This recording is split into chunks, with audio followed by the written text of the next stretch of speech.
This right here is 20,000 mAh power bank from Samsung with the max output of 45 watt super fast charging 2.0. Trust me, this is one of the best power bank for Samsung users. But there is a catch. Yes, 45 watt की speed सबको नहीं मिल पाएगी, but इसके बारे में आगे बात करेंगे। अनबॉक्सिंग की बात करें तो ऐसा कुछ आपको बॉक्स देखने को मिलेगा। बॉक्स में आपको एक यूजर मैनुअल देखने को मिलेगा, एक type C to type C cable देखने को मिल जाता है और lastly you get the power bank. काफी वेट लगता है, टू बी प्रिसाइज 402 ग्राम का ये पावर बैंक देखने को मिलता है। कंसीडरिंग कि 20,000 mAh का पावर बैंक है तो ये चल जाएगा। इसमें पोर्ट्स की बात करें तो यहाँ पे आपको 3 टाइप सी के पोर्ट्स देखने को मिलते हैं और इसी के बगल में आपको आपका पावर बटन देखने को मिल जाता है। साथ ही साथ यहाँ पे आपको 4 लाइट इंडिकेटर्स देखने को मिलेंगे आपको टॉप पे ही, जो कि दिखाते हैं कि जब ये फुल चार्ज होगा ना तो ये आपके चारों इंडिकेटर्स जले होंगे। और बॉक्स में आप पीछे देख सकते हो कि हर इंडिकेटर का क्या मीनिंग होता है। अब क्योंकि ये पावर बैंक 20,000 mAh का है तो काफी लोग को लगता है कि 20,000 mAh पूरा देखने को मिलता है,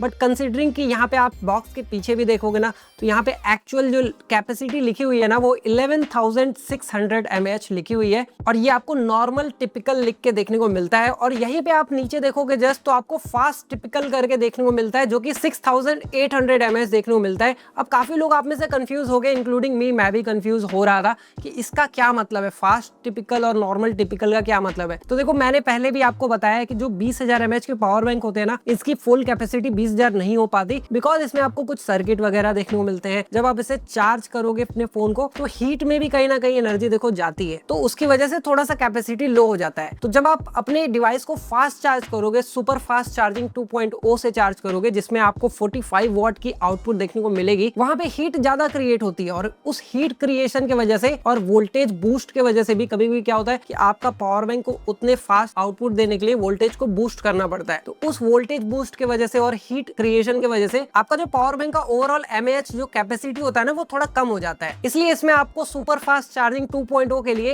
एक अलग से फास्ट टिपिकल करके रिटर्न देखने को मिलता है कि 6,800 mAh आपको देखने को मिलेगा अगर आप फास्ट चार्जिंग करोगे तो। ऑल्दो इसमें भी कुछ कैच है वो मैं आपको बताता हूँ, क्योंकि कुछ लोग ये सुन के काफी घबरा से गए होंगे कि भाई मेरा तो सैमसंग का फोन है, मैं तो फास्ट ही चार्ज करूंगा, तो क्या मैं 20,000 mAh लूंगा तो क्या मुझे 6,800 mAh सिर्फ मिलेगा? इसका मतलब क्या मैं अपने S26 Ultra को चार्ज करूं तो क्या मैं एक चार्ज के बाद ज्यादा चार्ज नहीं कर पाऊंगा क्या? तो ऐसा नहीं है, मैं आपको एक्सप्लेन करता हूं। तो देखो, आप जब अपने फोन को चार्ज करते हो तो आपका फोन हमेशा ही 45 वॉट का इनपुट नहीं लेता है। आप जब स्टार्टिंग में चार्ज करोगे और आपका फोन एकदम डिस्चार्ज है 0% पे, तो हो सकता है कुछ परसेंटेज चार्जिंग के लिए वो 45 वॉट इनपुट ले भी ले, बट स्टिल जब आप उसकी चार्जिंग को इंप्रूव करोगे यानी कि 50% के आसपास गया या फिर उससे ज्यादा चार्ज हुआ ना तो वो इनपुट की स्पीड स्लो कर देता है। और उस वजह से, क्योंकि आपके फोन की बैटरी भी ज्यादा खराब नहीं होनी चाहिए बहुत ज्यादा फास्ट चार्जिंग से, और ये भी बहुत जल्दी ड्रेन नहीं होना चाहिए, तो आपको कंटिन्यूअस 45 वॉट देखने को नहीं मिलता है। और इस वजह से आप, ऐसा नहीं है कि आप 6,800 mAh आपको मिलेगा अगर आप फोन को चार्ज करोगे, तो आपको तब भी यहाँ पे अच्छा खासा mAh पावर देखने को मिलेगा। कंसिडरिंग कि मैंने जो टेस्टिंग की है उसमें मैंने देखा है कि हमने अपने फोन को सैमसंग के 45 वॉट के लिए ही चार्ज किया और यहाँ पे हमने जो ऑब्जर्व किया ना, आपको आराम से इसके एक पॉइंटर तक के लिए आराम से आपका फुल चार्ज हो जाएगा।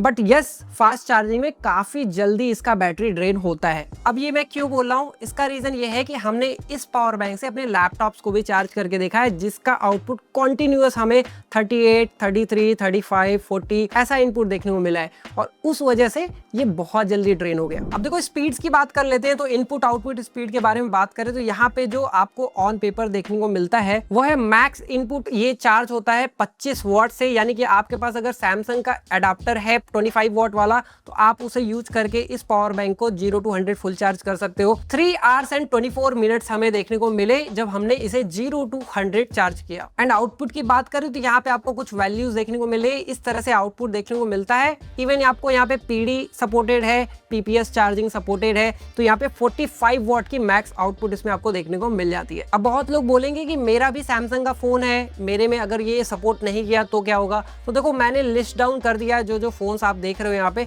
ये सारे फोन्स ही सपोर्ट करते हैं 45 वॉट। अगर आपका सैमसंग का फोन सपोर्ट नहीं करता है तो आप इसे उस उम्मीद में मत लेना कि आपके फोन में 45 वॉट की चार्जिंग हो जाएगी, ऐसा कुछ नहीं होगा। एंड क्योंकि इसमें 3 पोर्ट्स आपको देखने को मिलते हैं, तो आप एक से चार्ज करोगे तो आपको मैक्स आउटपुट 45 वॉट देखने को मिलेगा। मगर आप 2 जब लगाओगे ना, तो यहाँ पे आपको दोनों में डिवाइड होकर 45 वॉट्स देखने को मिलेगा, यानी कि 2 पोर्ट्स में अगर आप लगा रहे हो तो वो ऐसे अपने यूजेस के हिसाब से डिवाइड हो जाएगा। और अगर आप तीनों पोर्ट में एक साथ चार्जिंग के लिए लगा रहे हो ना, तो आपको मैक्स आउटपुट जो तीनों की कंबाइंड देखने को मिलती है वो 30 वॉट देखने को मिलती है। अब दोस्तों आपको इस पावर बैंक में 3 लेयर ऑफ सर्किट प्रोटेक्शन देखने को मिलता है। अब पावर बैंक के बिल्ड क्वालिटी की मैं बात करूं तो यहाँ पे पावर बैंक जो है ना वो प्लास्टिक का ही बना हुआ है, काफी अच्छे बिल्ड क्वालिटी में आता है। इवन तो ये प्लास्टिक की बिल्ड है, यानी कि आप यहाँ पे देखोगे ना तो सब कुछ ऊपर से नीचे तक प्लास्टिक ही है, बट अच्छी क्वालिटी का देखने को मिलता है। जितना मैंने पावर बैंक आज तक देखे हैं उनसे तो काफी अच्छा ये एक बिल्ड क्वालिटी तो अच्छा ही दे रहा है। एंड वेट की बात करूं तो यहाँ पे आपको 402 ग्राम का वेट देखने को मिलता है,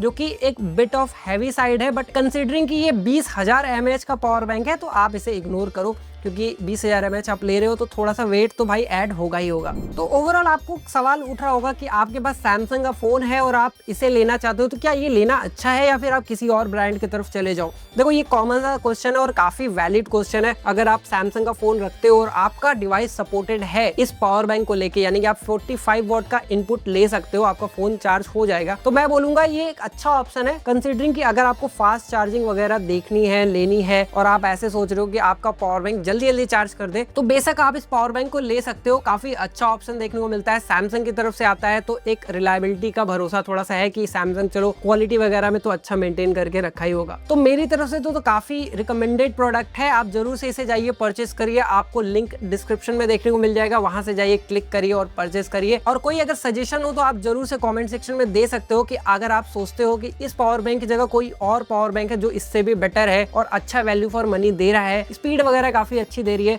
तो वो आप जरूर से मेंशन कर सकते हो। एट द लास्ट में बोलूंगा अगर आपके पास लैपटॉप वगैरह है तो भी आप इस पावर बैंक को ले सकते हो। चार्जिंग कर देता है, बट इतना भी ज्यादा आपको बहुत देरी तक ऐसा नहीं है कि बहुत ज्यादा आप इस पे रिलाई कर सकते हो, क्योंकि जब ये चार्ज करता है लैपटॉप को ना तो काफी फास्ट चार्ज करता है, उस वजह से इसकी कैपेसिटी बहुत ही कम हो जाती है। तो मेक श्योर करिएगा ये चीज आप कंसीडर करके ही परचेस करो। मैं मिलता हूं आपको नेक्स्ट वीडियो में, तब तक के लिए दोस्तों take care and good bye.